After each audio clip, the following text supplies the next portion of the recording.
नमस्कार मित्रों, मैं हूँ कविता और मेरे चैनल पर आपका स्वागत है। श्रीमद् भगवद गीता के 18 अध्यायों में से यद्यपि कर्मयोग, भक्ति योग और ज्ञान योग के क्रम से 6 अध्यायों के 3 षटक माने जाते हैं, परंतु इसका अभिप्राय यह नहीं है कि इन षटकों में केवल एक ही योग का वर्णन हो और दूसरे की चर्चा ना आई हो। उसी के अनुसार उसका नाम रख लिया जाता है। परमात्मा के निर्गुण निराकार तत्व के प्रभाव, महात्म आदि के रहस्य सहित पूर्ण रूप से जान लेने का नाम ज्ञान और सगुण निराकार एवं साकार तत्व के लीला, रहस्य, महत्व, गुण और प्रभाव आदि के पूर्ण ज्ञान का नाम विज्ञान है। इन ज्ञान और विज्ञान के सहित भगवान के स्वरूप को जानना ही समग्र भगवान को जानना है। इस अध्याय में इसी समग्र भाव के स्वरूप का, उसके जानने वाले अधिकारियों का और साधनों का वर्णन है। इसीलिए इस अध्याय का नाम ज्ञान विज्ञान योग रखा गया है। तो दोस्तों, आज हम बात करने वाले हैं भगवत गीता के 7वें अध्याय की। और आप यदि मेरे चैनल पर नए हैं तो चैनल को सब्सक्राइब कीजिए और बेल बटन प्रेस कीजिए, जिससे मेरे आने वाली सारी वीडियोस की जानकारी सबसे पहले आपको मिल सके। आइए प्रारंभ करते हैं 7वां अध्याय। श्री भगवान बोले, हे पार्थ, अनन्य प्रेम से मुझ में आसक्त चित्त तथा अनन्य भाव से मेरे परायण होकर योग में लगा हुआ तू जिस प्रकार से संपूर्ण विभूति, बल, ऐश्वर्य आदि गुणों से युक्त सबके आत्मरूप मुझको संशय रहित जानेगा, उसको सुन। मैं तेरे लिए इस विज्ञान सहित तत्व ज्ञान को संपूर्णतया कहूँगा, जिसको जानकर संसार में फिर और कुछ भी जानने योग्य शेष नहीं रह जाता।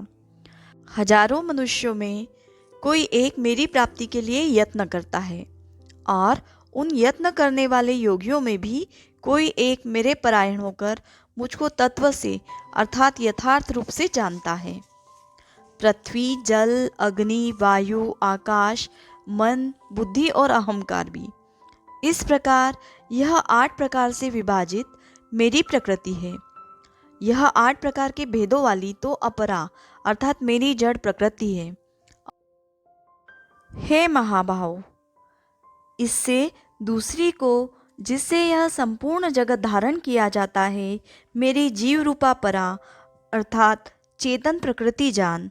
हे अर्जुन, तू ऐसा समझ कि संपूर्ण भूत इन दोनों प्रकृतियों से ही उत्पन्न होने वाले हैं और मैं संपूर्ण जगत का प्रभाव तथा प्रलय हूँ, अर्थात संपूर्ण जगत का मूल कारण हूँ।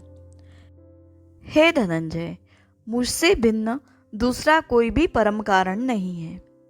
यह संपूर्ण जगत सूत्र में सूत्र के मणियों के सदृश मुझ में गुथा हुआ है। हे अर्जुन, मैं जल में रस हूँ, चंद्रमा और सूर्य में प्रकाश हूँ, संपूर्ण वेदों में ओंकार हूँ, आकाश में शब्द और पुरुषों में पुरुषत्व हूँ। मैं पृथ्वी में पवित्र गंध और अग्नि में तेज हूँ तथा संपूर्ण भूतों में उनका जीवन हूँ और तपस्वियों में तप हूँ। हे अर्जुन, तू संपूर्ण भूतों का सनातन बीज मुझको ही जान। मैं बुद्धिमानों की बुद्धि और तेजस्वियों का तेज हूँ। हे भरत श्रेष्ठ, मैं बलवानों का आसक्ति और कामनाओं से रहित बल अर्थात सामर्थ्य हूँ और सब भूतों में धर्म के अनुकूल अर्थात शास्त्र के अनुकूल काम हूँ। और जो भी सत्व गुण से उत्पन्न होने वाले भाव हैं और जो रजोगुण से तथा तमोगुण से होने वाले भाव हैं, उन सबको तू मुझसे ही होने वाले हैं ऐसा जान। परंतु वास्तव में उनमें मैं और वे मुझ में नहीं हैं। गुणों के कार्य रूप सात्विक, राजस और तामस, इन तीनों प्रकार के भावों से यह सब संसार प्राणी समुदाय मोहित हो रहा है। इसलिए इन तीनों गुणों से परे मुझ अविनाशी को नहीं जानता, क्योंकि यह अलौकिक अर्थात अति अद्भुत त्रिगुणमयी मेरी माया बड़ी दुस्तर है। परंतु जो पुरुष केवल मुझको ही भजते रहते हैं, वे इस माया को उल्लंघन कर जाते हैं, अर्थात संसार से तर जाते हैं। माया के द्वारा जिनका ज्ञान हरा जा चुका है, ऐसे आसुर स्वभाव को धारण किए हुए मनुष्यों में नीच दूषित कर्म करने वाले मूढ़ लोग मुझको नहीं बचते। हे भरतवंशियों में श्रेष्ठ अर्जुन, उत्तम कर्म करने वाले अर्थार्थी, आर्त, जिज्ञासु और ज्ञानी, ऐसे 4 प्रकार के भक्तजन मुझको भजते हैं। उनमें नित्य मुझ में एक ही भाव से स्थित अनन्य प्रेम भक्ति वाला ज्ञानी भक्त अति उत्तम है, क्योंकि मुझको तत्व से जानने वाले ज्ञानी को मैं अत्यंत प्रिय हूँ और वह ज्ञानी मुझे अत्यंत प्रिय है।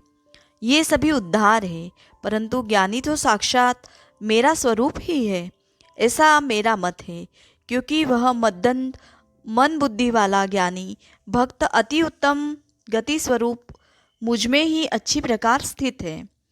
बहुत जन्मों के अंत के जन्म में तत्व ज्ञान को प्राप्त पुरुष सब कुछ वासुदेव ही है। इस प्रकार मुझको भजता है, वह महात्मा अत्यंत दुर्लभ है। उन भोगों की कामना द्वारा जिनका ज्ञान हरा जा चुका है, वे लोग अपने स्वभाव से प्रेरित होकर उस नियम को धारण करके अन्य देवताओं को भजते हैं, अर्थात पूछते हैं। जो सकाम भक्त जिस देवता के स्वरूप को श्रद्धा से पूजना चाहता है, उस भक्त की श्रद्धा को मैं उसी देवता के प्रति स्थिर करता हूँ। वह पुरुष उस श्रद्धा से युक्त होकर उस देवता का पूजन करता है और उस देवता से मेरे द्वारा ही विधान किए हुए उन इच्छित भोगों को निसंदेह प्राप्त करता है। परंतु उन अल्प बुद्धि वालों का वह फल नाशवान है तथा वे देवताओं को पूजने वाले देवताओं को प्राप्त होते हैं, और मेरे भक्त चाहे जैसे ही भजे, अंत में वे मुझको ही प्राप्त होते हैं।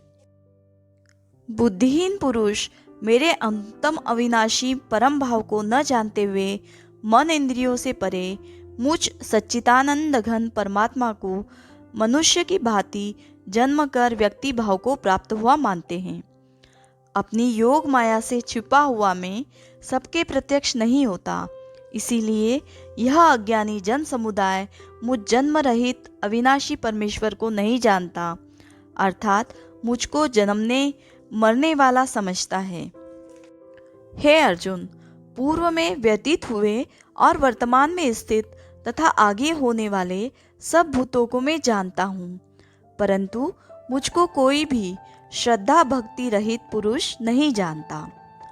हे भरतवंशी अर्जुन, संसार में इच्छा और द्वेष से उत्पन्न सुख दुखादि द्वंद्व रूप मोह से संपूर्ण प्राणी अत्यंत अज्ञता को प्राप्त हो रहे हैं, परंतु निष्काम भाव से श्रेष्ठ कर्मों का आचरण करने वाले जिन पुरुषों का पाप नष्ट हो गया है, वे राग द्वेष जनित द्वंद्व रूप मोह से मुक्त दृढ़ निश्चयी भक्त मुझको सब प्रकार से भजते हैं।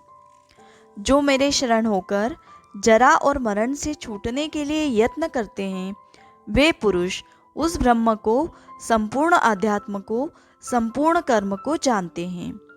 जो पुरुष अधिभूत और अधिदेव के सहित तथा अधियज्ञ के सहित सबका आत्मरूप मुझे अंतकाल में भी जानते हैं, वे युक्त चित्त वाले पुरुष मुझे जानते हैं, अर्थात प्राप्त हो जाते हैं। ओम तत्सदिति श्रीमद्भगवद्गीतासूपनिषत्सु ब्रह्म विद्यायां योगशास्त्रे श्रीकृष्णार्जुन संवादे ज्ञान विज्ञान योगो नाम सप्तमोऽध्याय। तो दोस्तों, ये था गीता का 7वां अध्याय। यदि आपको ये वीडियो अच्छा लगा हो तो इसे लाइक करें, साथ ही अपने दोस्तों के साथ शेयर करें, और यदि आप मेरे चैनल पर नए हैं तो चैनल को सब्सक्राइब करें और कमेंट बॉक्स में कमेंट अवश्य लिखें। जय श्री कृष्ण।